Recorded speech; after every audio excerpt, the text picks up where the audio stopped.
Tanah yang subur menghasilkan tanaman yang tumbuh subur dan tahan terhadap segala penyakit atau hama. Kesuburan tanah ditentukan dari perlakuan manusia terhadap tanah itu sendiri. Tanah yang dipaksa untuk berproduksi dengan menggunakan bahan-bahan kimia dapat menimbulkan mengerasnya tanah. Akibat endapan bahan-bahan kimia yang tak dapat diuraikan oleh tanah, tingkat penyerapan tanah akan berkurang, sehingga ketersediaan oksigen bagi tanaman maupun mikroba tanah akan sangat berkurang. Kebanyakan petani merasa apabila tanamannya tidak tumbuh subur, berarti harus diberikan pupuk kimia lebih banyak.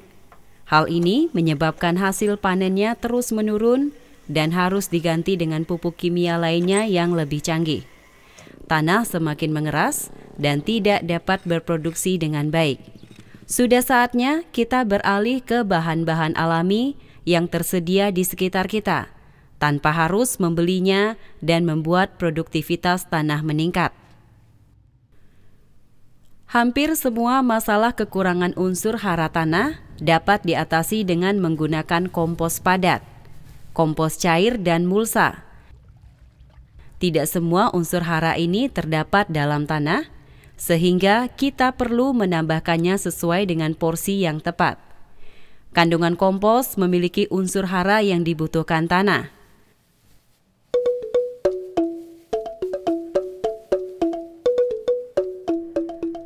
Pengetesan tanah dapat dilakukan dengan menggunakan lampu. Tanah yang subur memiliki daya hantar listrik lebih terang dibandingkan tanah yang kurang subur.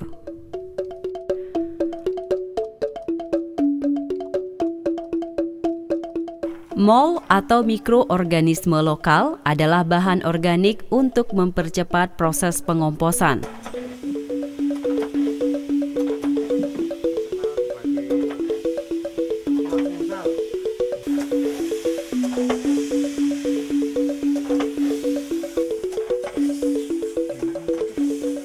Serta dapat digunakan untuk pertumbuhan tanaman. Ada berbagai jenis mol yang bisa dibuat tergantung dari kebutuhan kita. Misalnya, mol untuk perangsang bunga dan buah, mol untuk perangsang daun, dan mol untuk perangsang tumbuh atau akar. Kita akan mencoba membuat mol untuk percepatan proses pengomposan maupun untuk kesuburan pertumbuhan tanaman. Mol perangsang bunga dan buah. Siapkan 500 gram berenuk atau buah maja atau buah-buahan lain kecuali jeruk, 25 sampai dengan 50 gram gula putih atau merah, dan 2 liter air beras atau air kelapa. Kemudian semua bahan ditumbuk.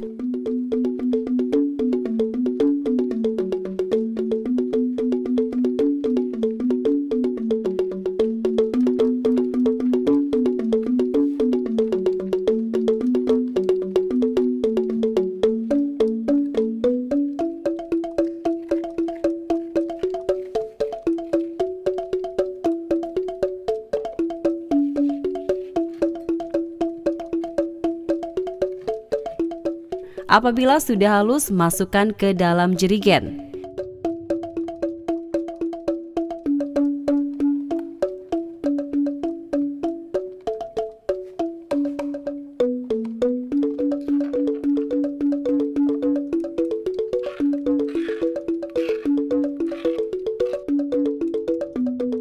Isi dengan 2 liter air beras,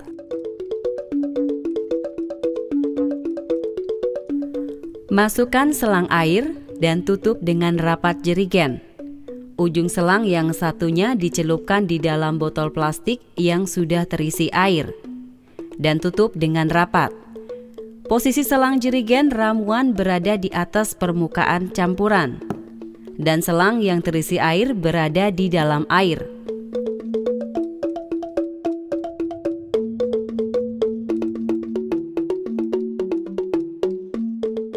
Setelah 14 hari, mol siap digunakan. Untuk pemakaiannya, dalam 1 liter mol dicairkan dengan 10 liter air. Mol disemprotkan pada kompos yang sedang dibuat agar mempercepat proses pembusukan kompos. Lakukan penyemprotan tiap 3 hari sekali. Kompos akan lebih cepat terbentuk dalam 1 bulan. Untuk mol perangsang daun, cara dan waktu pembuatannya sama dengan untuk perangsang bunga dan buah. Hanya bahan utamanya menggunakan daun legium atau sayuran hijau untuk perangsang daun, dan rebung bambu untuk mol perangsang tumbuh.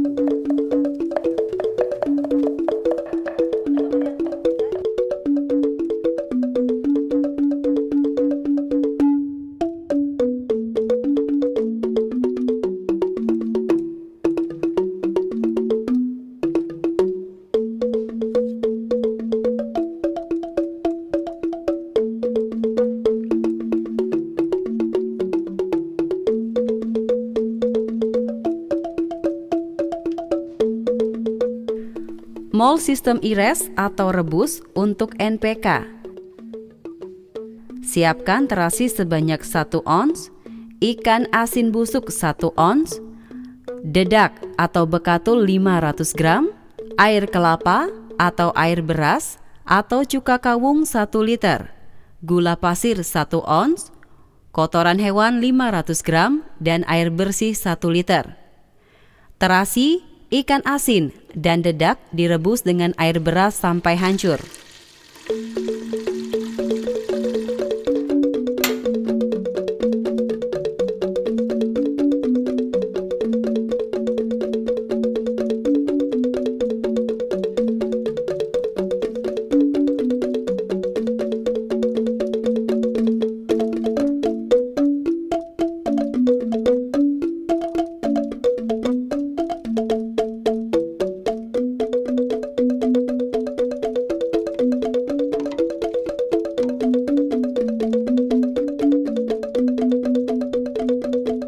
Selama proses perebusan, aduklah sesekali agar bahan-bahannya cepat hancur.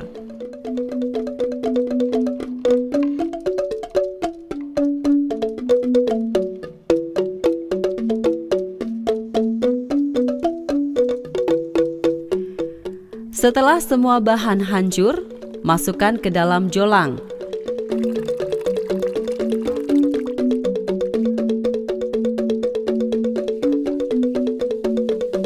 Masukkan gula pasir, kotoran hewan, dan tambahkan air.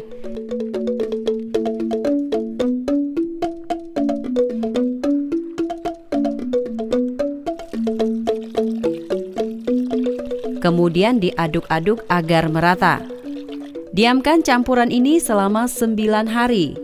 Setiap 3 hari sekali lakukan pengadukan beberapa saat agar mikroba-mikroba yang tumbuh bekerja secara merata. Di samping itu juga untuk melepaskan gas-gas yang terperangkap di dalamnya sehingga proses aerasi berjalan dengan baik. Setelah 9 hari, lakukan penyaringan. Bagian ampasnya dapat dibuang atau dicampur dengan kompos yang sedang dibuat. Hasil saringan ini disimpan dalam botol atau jerigen.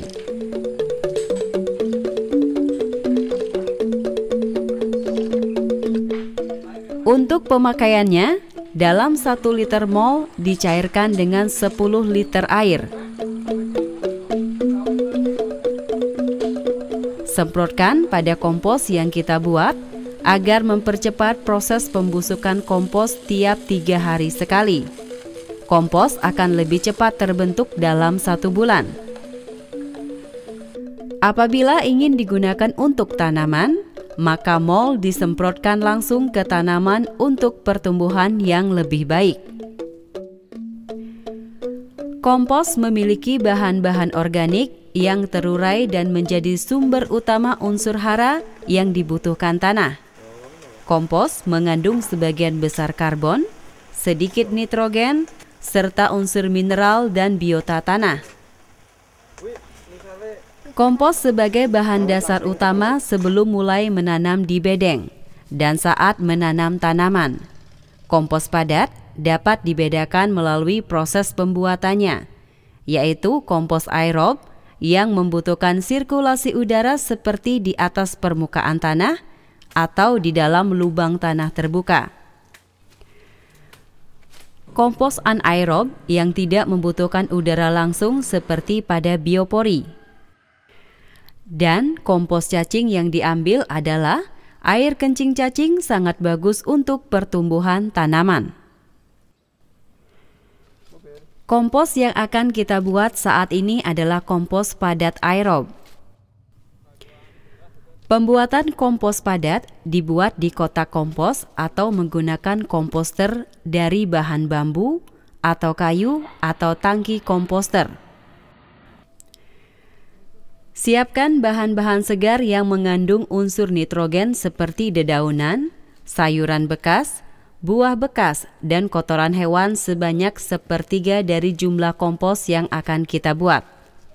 Siapkan juga unsur karbon atau bahan-bahan kering, yaitu 1/3 daun kering atau jerami, dan 1/3 serbuk gergaji atau sekam padi. Semua bahan tersebut dipotong kecil-kecil ukuran 1-5 cm. Masukkan seluruh bahan kompos tersebut ke dalam kotak komposter yang telah kita siapkan.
Campuran kompos kemudian disiram untuk menjaga kelembabannya. Bagian pinggir kotak kompos yang berlubang adalah sebagai penyalur udara untuk menjaga pH atau derajat keasaman selama proses pengomposan.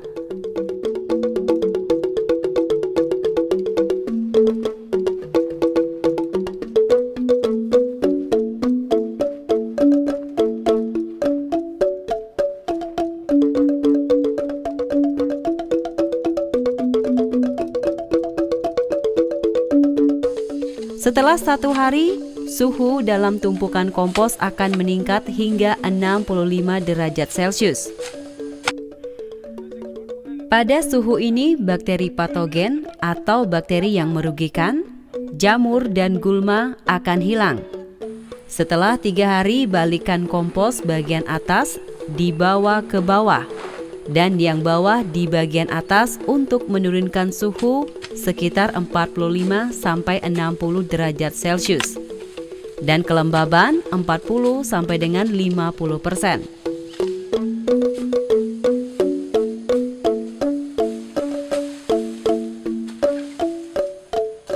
Semprotkan mol untuk mempercepat proses pengomposan. Proses ini terus dilakukan sampai dengan hari ke-40 sampai 50, di mana setelah 40 hari, kompos sudah siap untuk dipanen.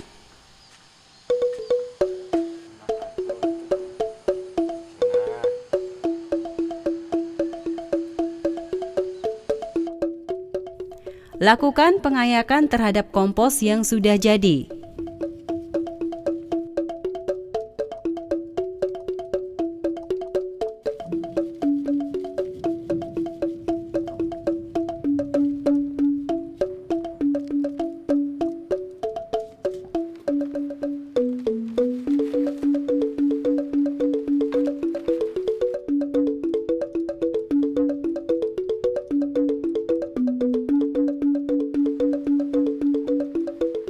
Kompos dengan butiran halus dapat dikemas untuk pemakaian selanjutnya, sedangkan butiran yang besar dapat dibuatkan kompos lagi.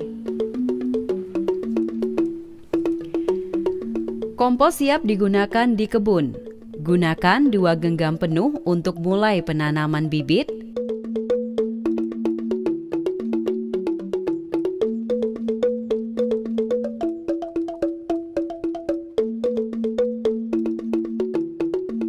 Dan 4 genggam penuh untuk tanaman yang dewasa. Atau Anda dapat menaburkan kompos dengan ketinggian 3-5 cm di atas bedeng tanam. Selain penggunaan kompos padat, kompos cair juga sangat bermanfaat untuk pemberian nutrisi secara berkala dan lebih mudah pembuatannya. Kompos cair kaya dengan unsur hara yang dapat disemprotkan ke tanaman agar pertumbuhan tanaman lebih baik dan kesehatan tanah terjaga. Untuk membuat kompos cair, siapkan wadah yang cukup besar, misalnya drum bekas berkapasitas 200 liter. Pastikan drum tidak bocor dan hilangkan penutup atasnya. Bersihkan bagian dalam drum dengan deterjen, jeruk nipis, dan dicampur air agar sisa-sisa cairan dalam drum hilang dan tidak mengganggu proses pengomposan.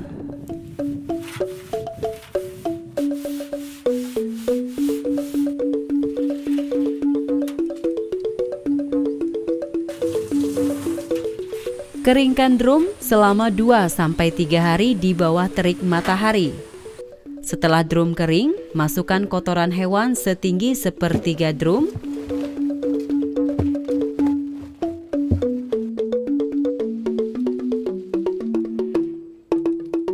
Gula 2 kg atau bisa menggunakan tebu.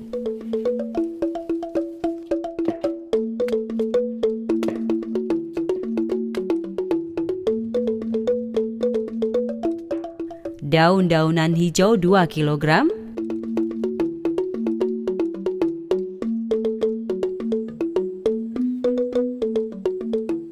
Rumput dengan akarnya 1 kg dan dedak 5 kg.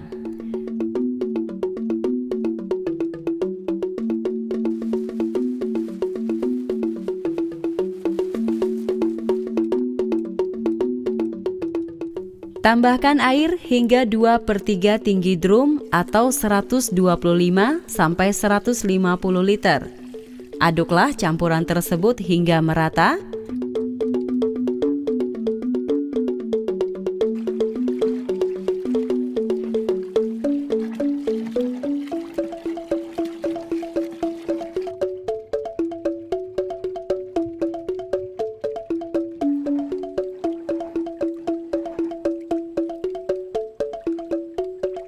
Pastikan drum di tempat yang teduh agar tidak terkena hujan atau tambahkan penutup bagian atasnya. Lakukan pengadukan setiap hari selama 5 sampai dengan 10 menit agar terjadi proses pemasukan udara yang dibutuhkan oleh bakteri aerobik dan mengurangi bau busuk. Apabila tidak dilakukan pengadukan secara rutin, maka kompos cair gagal dilakukan. Kompos akan tampak menghitam karena didominasi oleh bakteri anaerobik. Kompos cair siap dipakai setelah 10 hari.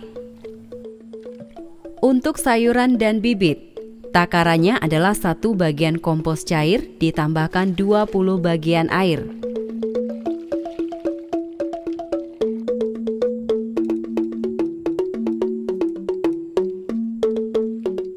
Sedangkan untuk tanaman keras, 1 liter kompos cair ditambahkan 5 liter air. Apabila kompos cair takarannya terlalu banyak, maka dapat membuat tanaman terbakar atau panas. Lakukan penyiraman pada tanaman sayur dan pepohonan kecil 2 kali seminggu. Sedangkan untuk tanaman buah-buahan yang telah besar, pemupukan dapat dilakukan 1-2 kali sebulan.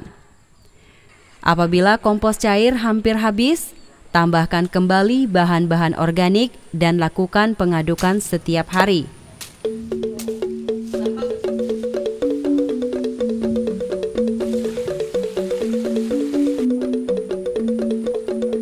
Setelah 2 minggu, kompos cair dapat digunakan kembali. Pemanfaatan bahan-bahan alami untuk kompos ternyata jauh lebih mudah dan murah dibandingkan kita harus selalu membeli bahan-bahan kimia di toko-toko pertanian. Penggunaan kompos tidak akan berdampak terhadap kesehatan manusia, cenderung lebih aman dan mudah, diproses oleh alam secara alami. Hasil panen lebih sehat dan bergizi, tanah subur, lingkungan sehat, masa depan manusia cerah.